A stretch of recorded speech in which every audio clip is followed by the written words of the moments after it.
Welcome to the Writer Reads A Planet's Ransom, Book 1 of the Ransomeers. Chapter 14, The Caverns Below. The first thing I did was check in with my computer guy. What happened? I got no answer. What happened up there? Still no answer. Hey!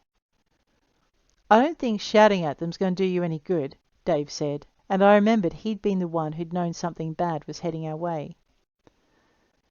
What do you know about what happened? The Heritage attacked the pod, he said. What with? He didn't say. He was telling me I had to trust you, and then suddenly he was shouting at me and telling me to run, and then he stopped shouting through the speakers in the pod and started talking through the GGS, and he sounded like he was trying not to panic. Didn't yours say anything? No, I said, and that seemed to be very strange. I still had the map in the GGS, but the voice was silent. He hadn't been silent in, ever. David stared at me, and I looked straight back. No way was I going to let him see exactly how worried I was. No way. I pushed myself to my feet and pulled my pack over my shoulders. You know a way out of these caves? And I don't mean the way we came in. Yeah, I think so. I raised an eyebrow and gave him a look that suggested he explain. I was going to finish mapping the caves today. I know there's another chamber through there, but that's as far as I got. I held the look and watched him blush.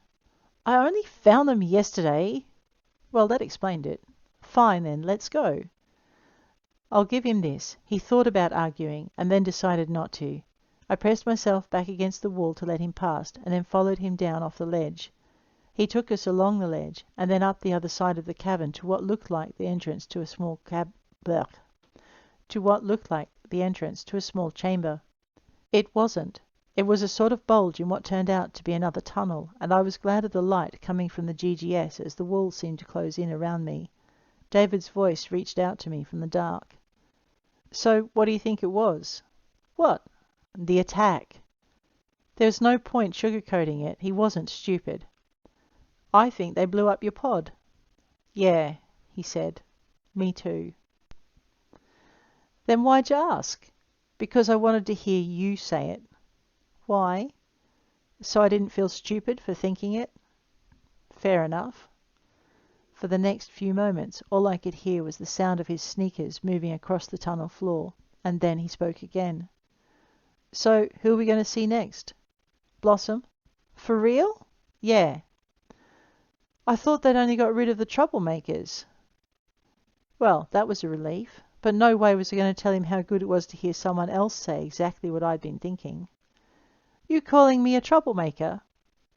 If the boot fits, he snapped back, quoting an old children's movie. You watched that too?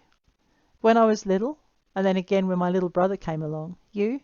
Same, and same for my little brother and sister. I don't know how many times they put it on.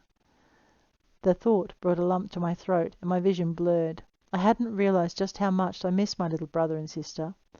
I wondered if they'd been in the auditorium when I'd been shot. That would have been terrible. I suddenly wished the voice on the other side of the computer was there so I could ask.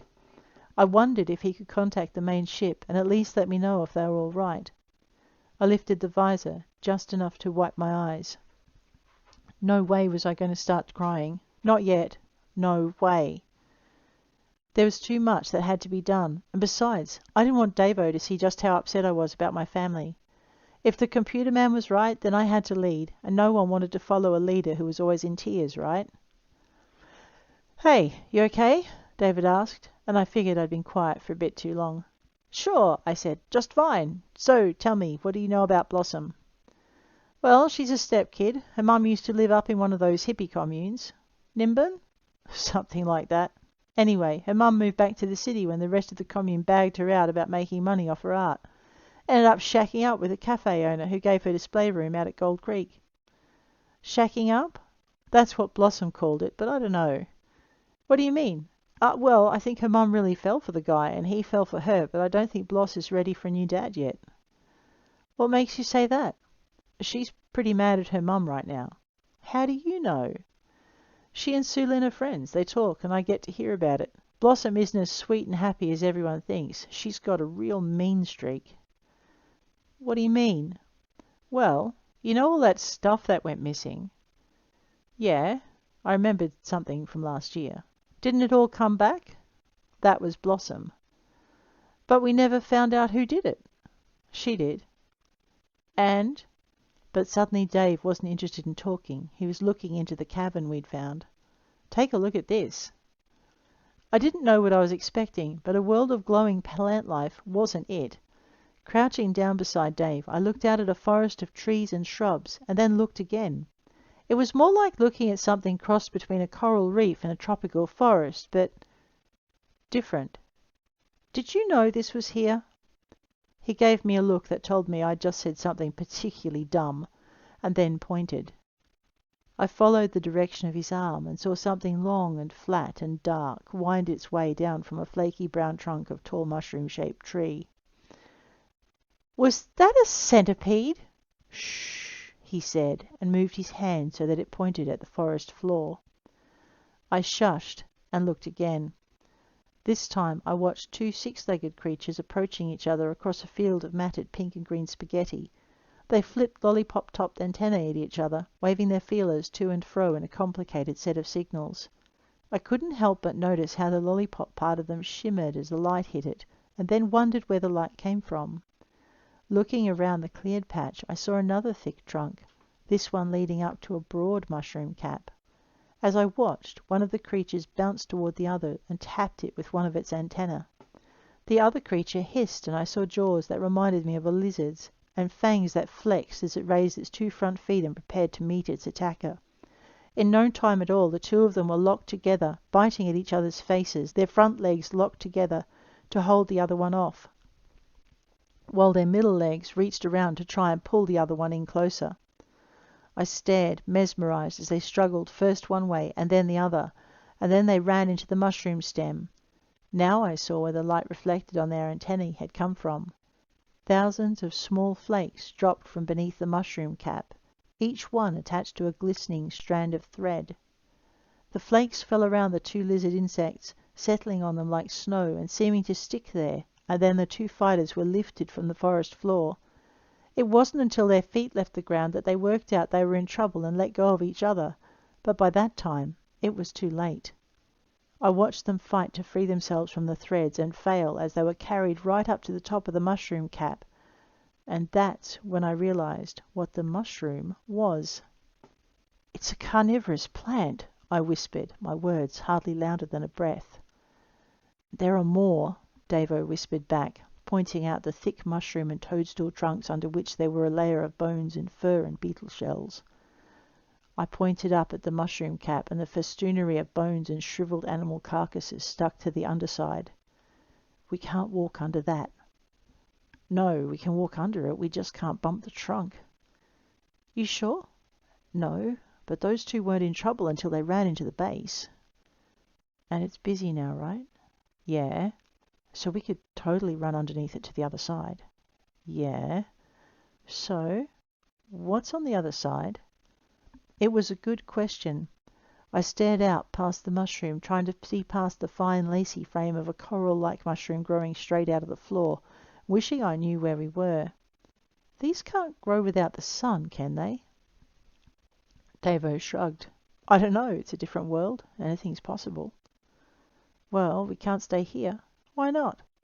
"Because that centipede thing is getting closer." And it was. In between looking at the bones and fur and mushroomy glitter of the place, I'd caught a glimpse of the flat, black monster that had climbed down the flaky-skinned toadstool. I decided to try one last thing. "Scan for safe passage," I said, making my voice as much of an order as I could, and to my surprise, the GGS complied. I watched the inside of the visor as the world ahead of me went through several transformations. Images shifted so fast before my eyes it was like watching a waterfall of mushrooms and strange cavern creatures dancing in front of my face. When the cascade stopped, the computer highlighted a path on the map inside the visor. "Show Dave," I ordered. "How on earth did you do that?" David exclaimed, and I shrugged. "I don't know, but I think we better run." "Run?" Yeah, I said, taking the lead and sprinting out into the cavern, trying very hard not to brush up against the tall trunks around me. Run! I didn't have to explain why. The centipede-like creature scuttled after us. It was every bit as fast as I thought it would be, even while hoping it wasn't. Davo had a few choice words to say about the fright it gave him, but he was quick enough that it missed with its first rapid lunge. After that, there was no time for looking.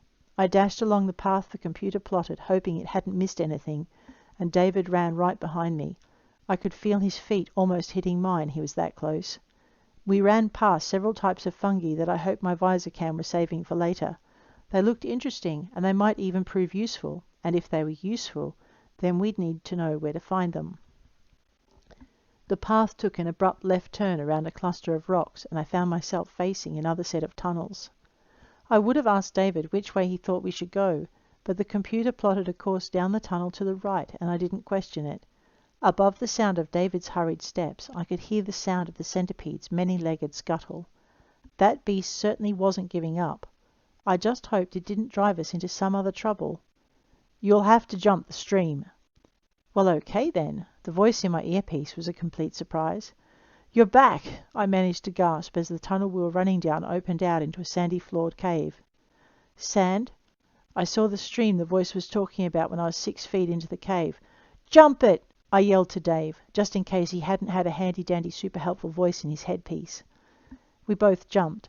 It was wider than it looked, but the centipede on our tails was a great incentive not to stop and have second thoughts. My feet splashed down in the shallows and I heard a soft hissing. The water behind me began to froth and bubble. It was a good thing we were running so close together, or David might have stopped. As it was, we both kept running until we were a dozen strides up the gentle slope on the other side. Again, I heard the voice in my ears. Okay, I think you're safe now. Take a look. I stopped, and David stopped beside me. We both turned to see what had happened to the centipede, and noticed it was still on the other side of the stream. It was running back and forth along the river bank, weaving along itself as though trying to decide if it wanted to cross. I could see the way it cautiously waved its antennae over our tracks, but it was being ever so careful about the water's edge. What's wrong with it? David asked. It doesn't want to get its feet wet? I knew it was flippant, but it was the first thing that came to mind. I had no idea why the centipede didn't want to cross, but the way the top of the water was moving gave us a serious clue. Man, I wouldn't want to get my feet wet either, David said and pointed, and that was when I finally worked out what my eyes had been trying to tell me. The water where we had crossed was growing more agitated, as though something underneath nipped at the surface. The centipede stopped its agitated back-and-forth scramble and suddenly backtracked away from the edge. Get off the sand! I shouted, suddenly realizing that the centipede was sliding toward the water's edge no matter how hard it scrambled to get away.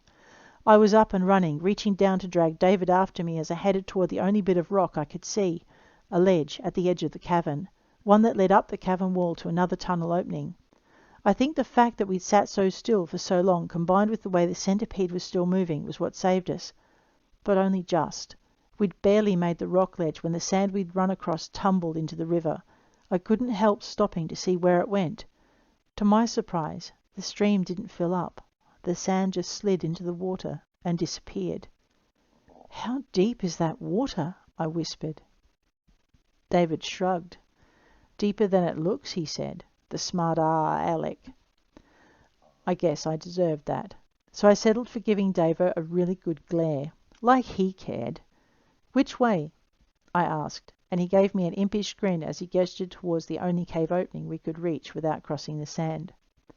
I sure hoped it was safe, but even as that thought crossed my mind, I saw movement at the entrance to one of the other tunnels, and a pair of long, feathery antennae protruded into the cavern. Movement caught my eye from a dozen other points, and I glanced up at the tunnel at the end of the stone shelf. Nothing. What are those? I whispered, but my voice sent out a wave of sibilance that echoed around the cave. Below us, the centipede scrambled at the edge of the river, trying to run over moving sand grains as the water frothed and bubbled along the shoreline nearest to where it struggled. Hurry up, David urged. I don't think we're going to want to be here in the next few minutes. He was right. I knew he was right, but it was like watching a movie or a car accident or one of those shows where they show clip after clip of people falling over in ways that can only hurt. I didn't want to look, but I couldn't bring myself to look away. I might have stood on the ledge until it was too late if David hadn't suddenly pushed me forward. "Move," he said, and there was desperation in his voice. "Move, move, move!" And suddenly I didn't need pushing. Suddenly I was moving like my arms and legs had minds of their own. Things were emerging from the wall. Many-legged, big-eyed things. And my body didn't want to share the same space with them. My brain? Well, I'm not sure what my brain was doing, but I know that all I wanted to do was find a safe, secluded corner to curl up in. I moved into the tunnel at a run, David running behind me, his hand between my shoulder blades. "Move, move, move," he said, and this time his voice caught on a sob. We didn't stop running until the tunnel twisted past another cavern and up a stony tunnel towards sunlight. Somehow I managed to control the impulse to rush out into the sunlight and throw myself onto the softly waving yellow grass. "Wait," I ordered. "Let's check it out first." David took his hand off my back and leant his butt against the tunnel wall. He rested his hands on his thighs and bent forward, huffing and puffing as he tried to get his breath back. I shrugged off my pack and pulled out the tablet. We might have stopped, but we both kept a wary eye on the tunnel behind us. Thank you for listening. If you enjoyed this episode, please hit like. If you'd like to hear more, please hit subscribe. And I'll check you later. Take care out there.